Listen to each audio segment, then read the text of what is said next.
जय श्री राम। कथा प्रारंभ होत है, सुनो वीर हनुमान। राम लखन और जानकी करत सदा कल्याण। कल हमने रामचरितमानस बालकांड में श्रवण किया कि सीता माता पार्वती माता से प्रार्थना करती है और माता प्रसन्न होकर उन्हें वरदान देती है कि जिसमें तुम्हारा मन लग गया है वही वर तुम्हें मिलेगा। राम जी सीता में अनुरक्त हो जाते हैं, चंद्रमा से उसकी तुलना करते हैं और फिर विश्वामित्र जी राम जी से स्वयंवर में जाने को कहते हैं। तो इस प्रकार अब आगे की कथा हम आगे श्रवण करते हैं। कहीं मृदु वचन विनीत तिन बैठारे नर नारी। उत्तम मध्यम नीच लघु निज निज थल अनुहारी। उन सेवकों ने कोमल और नम्र वचन कहकर उत्तम, मध्यम और नीच और लघु सभी श्रेणी के स्त्री पुरुषों को अपने अपने योग्य स्थान पर बिठाया। राजकुंवर ते ही अवसर आए, मनहु मनोहरता तन छाए। गुण सागर नागर बरबीरा, सुंदर श्यामल गोर शरीरा।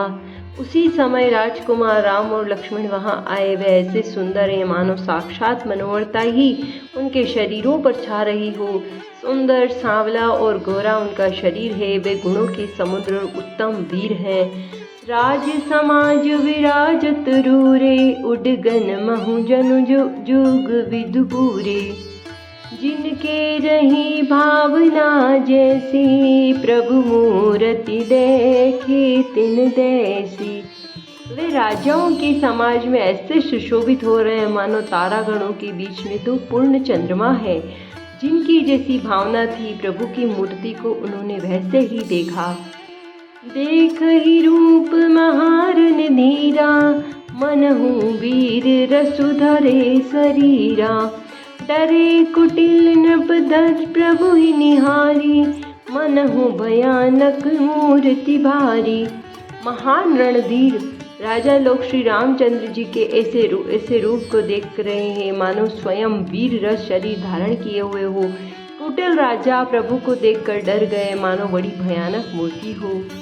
रहे असुर छल छो निपुवेशा, तिन प्रभु प्रकट काल सम देखा। पूर्वासिन देखे दो भाई, नरभूषण लोचन सुखदाई। छल से जो राक्षस वहां राजाओं के वेश में बैठे थे उन्होंने प्रभु को प्रत्यक्ष काल के समान देखा। नगरवासियों ने दोनों भाइयों को मनुष्य के भूषण रूप और नेत्रों को सुख देने वाला देखा। सिया राम जय जय राम, श्री राम जय सिया राम। नारी बिलो कही हर्षी, निज निज रुचि अनुरूप। जनु सोहत सिंगार धरी, मूर्ति परम अनूप। स्त्रियां हृदय में हर्षित होकर अपनी अपनी रुचि के अनुसार उन्हें देख रही है। मानव श्रृंगार रस की परम अनुपम मूर्ति धारण किए सुशोभित हो रहा है। विदूषण प्रभु विराटमय दीसा, बहुमुख कर पग लोचन सीसा। जनक जाति अवलोकहि जैसे, सजन सगे प्रिय लागहि जैसे। विद्वानों को प्रभु का विराट रूप दिखाई दिए, जिसके बहुत से मुंह, हाथ, पैर और नेत्र और सिर हैं। जनक जी की सजाती कुटुंबी प्रभु को किस तरह कैसे प्रिय रूप में देख रहे हैं, जैसे सगे संबंधी प्रिय लगते हैं। सहित विदेह विलोकहि रानी, शिशु सम प्रीति न जाति बखानी। जोगिन परम तत्समय भाषा, शांत शुद्ध सम सहज प्रकाशा। जनक समेत रानियां उन्हें अपने बच्चे के समान देख रही है। उनकी प्रीति का वर्णन नहीं किया जा सकता। योगियों को भी शांत, शुद्ध, सम और स्वतः प्रकाश परम तत्व के रूप में दिखे। हरि भगतन देखे दो भ्राता, इष्ट देव इव सब सुखदाता। राम ही चितव भाई जी सिया, सो सुनहु सुख नहीं कथनिया। हरि तो ने दोनों भाइयों को सब सुखों को देने वाले इष्ट देव के समान देखा। सीता जी जिस भाव से श्री रामचंद्र जी को देख रही है वह स्नेह और सुख तो कहने में ही नहीं आता है। और अनुभव दिन कही सक सोऊं, कवन प्रकार कहे कवि को। एहि विधि रहा जाहि जस भाव, तेहि तस देखे कौशल राऊ। उस स्नेह और सुख का वे हृदय में अनुभव कर रही है, पर वे उसे नहीं कह सकती। फिर कोई कवि उसे किस प्रकार कह सकता है। इस प्रकार जिसका जैसा भाव था उसने कौशलाधीश श्री रामचंद्र जी को वैसे ही देखा। सिया राम जय राम जय जय राम, श्री राम जय सिया राम। राजत राज समाज महु, कौशल राज किशोर। सुंदर श्यामल गौर तन, विश्व विलोचन चोर। सुंदर और सांवली और गोरे शरीर वाले तथा विश्व भर के नेत्रों को चुराने वाले कौशलाधीश के कुमार राज समाज में इस तरह सुशोभित हो रहे हैं। सहज मनोहर मूर्ति दो, कोटि काम उपमाल कुसो। शरद चंद निंदक मुख नीके, नदी नीरज नयन भाव तेजी के। दोनों मूर्तियां स्वभाव से ही बिना श्रृंगार के मन को हरने वाली करोड़ों कामदेवों की उपमा भी उनके लिए तुच्छ लगती है। उनके मुख शरद ऋतु के चंद्रमा के समान भी निंदा करने वाले, उसको नीचा दिखाने वाले कमल के समान नेत्र मन को बहुत ही भाते हैं। चितवनी चारु मार मनु हरनी, भावती हृदय जाति नहीं बरनी। कल कपोल श्रुति कुंडल लोला, चिबुक अधर सुंदर मृदु बोला।